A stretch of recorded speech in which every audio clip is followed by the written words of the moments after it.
In the light heavyweight division at UFC 316, this fight goes down in the prelims. You got Azamat Murzakanov, undefeated at 14-0, taking on Brendson Ribeiro, Brazilian, 17-7. Now let's jump right into it. Ribeiro's a tall fighter, right? Or is Murzakanov just short? Ribeiro's 6'3" compared to the 5'10 Murzakanov. Uh, Azamat is 36 years old. Ribeiro just 28. So, you got Murzakanov who kind of came into the game late, right? You see 14-0, you're like, okay, he's like 28, 30 years old. No, he's 36. Ribeiro, 10-inch reach advantage. He fights right-handed. Murzakanov fights southpaw, left-handed. Murzakanov 4.7 significant strikes per minute to 3.3 for Ribeiro. Both guys like one takedown every 3 rounds on average. Murzakanov 83% takedown defense compared to nothing yet for Ribeiro. He hasn't been tested.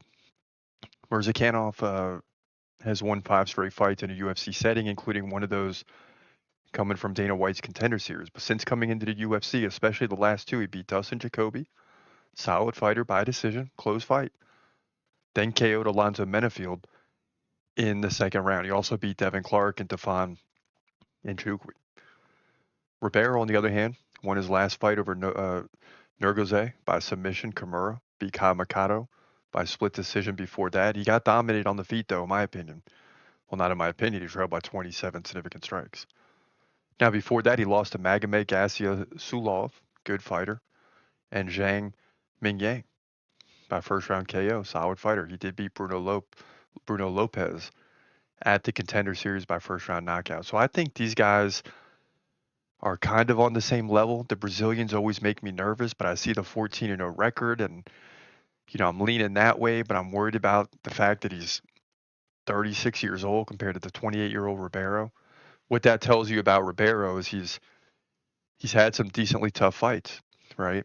And he's got a lot of room to grow. And when you're 28, every time you see the guy, he's getting better and better and better because he's still, he's just now getting into his prime form, right? Peak form. He won't even hit that for another 2 or 3 years. So he's going to be better than the last time you've seen him.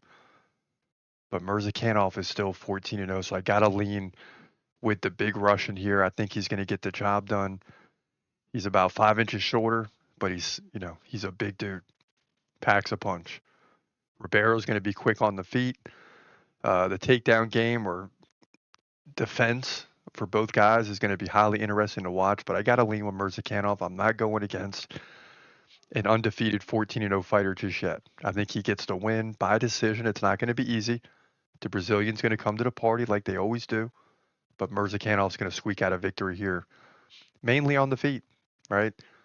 He lands like about 1.5 significant strikes more per minute, so you're looking at, 15 to 25 in the fight? So I like him to win this thing by decision with the 15-0, in my opinion, light heavyweight division, UFC 316.